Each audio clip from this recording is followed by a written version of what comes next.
Donbas पर front line पर Zelensky पहुंच गए हैं, ये इस वक्त की बड़ी खबर। और बगल में प्लीज विजुअल्स भी दिखाएं, विजुअल्स भी प्ले ऑन करें। ये चाहिए इसके बगल में प्लीज थोड़ी देर ब्रेकिंग दिखाएं। ज़ेलेंस्की वहां पर टैक्टिकल जो मनूवरिंग है उन सबको देख रहे हैं, उन सबको समझ रहे हैं।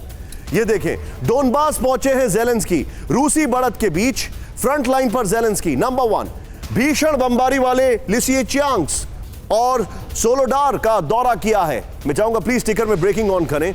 और लुहांस्क के लिसिचेंस्क, ज़ेपोरिज़िया के बाद फ्रंट लाइन पर पहुंचकर हौसला बढ़ाया।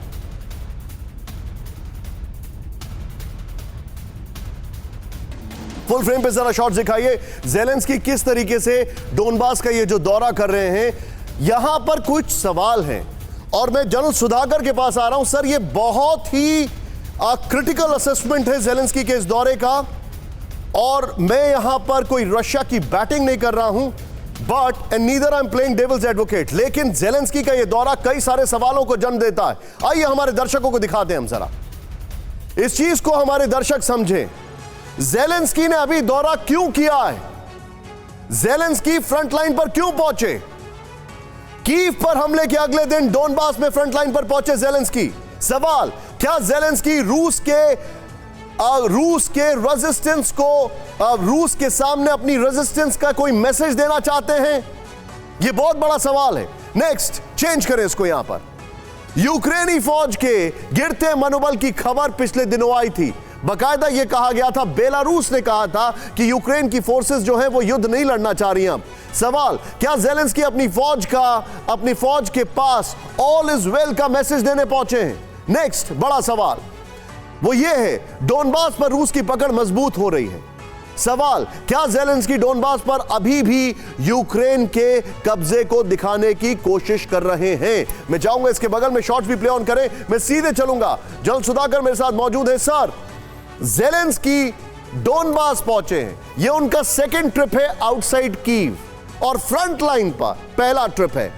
क्या ज़ेलेंस्की यहां पर एक बहुत अच्छा पीआर एक्सरसाइज कर रहे हैं, मैसेज देने की कोशिश कर रहे हैं, ऑल इज वेल, हमारे में जोश पूरा हाई है? क्या है मैसेज इसका?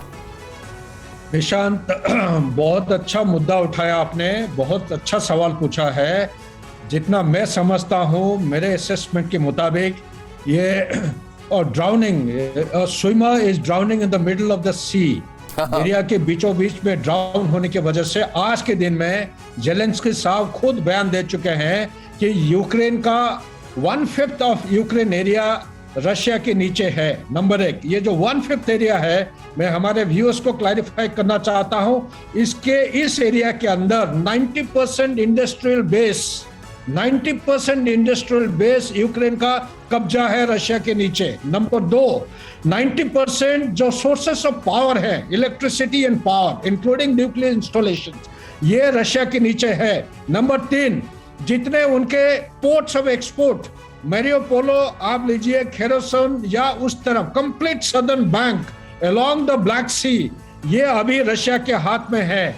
आज के दिन में 1/4 फोर्स जो यूक्रेन के हैं वो तकरीबन सरेंडर करते हुए विड्रॉ करना शुरू कर दिए, पीछे की तरह हट रहे हैं। सैनिक सामने की तरह मुठभेड़ करने की कोई अभी इच्छा प्रकाश नहीं कर रहे हैं। ऐसा हालत में अभी ज़ेलेंस्की के पास एक ही उपाय है, वो आगे की तरह जा रहे हैं सबका मनोबल बढ़ाने के लिए। ये मेरे विचार है, मेरा अंदाज है। लेकिन प्रोफेसर राजन साहब ने जो एक चीज बताया है, अगर 1 मिनट टाइम देंगे, मैं कुछ कहना चाहता हूं। ये बाल्टिक सी के वजह से जो नॉर्डिक स्टेट्स हैं, फिनलैंड और स्वीडन, ये जो नाटो वाला मामला है, ये बहुत खतरनाक और बहुत ही डेंजरस सिचुएशन बदलने जा रहा है। ये इसीलिए क्योंकि लेनिनग्राड, जिसको सेंट पीटर्सबर्ग बोलते हैं, ये हेलसिंकी के पास है। यहाँ पे SSB and strategic nuclear missiles हैं, double strike, second strike capability है। अड़ी सोमवार से शुक्रवार शाम 6 बजे सिर्फ TV9 भारतवर्ष पर।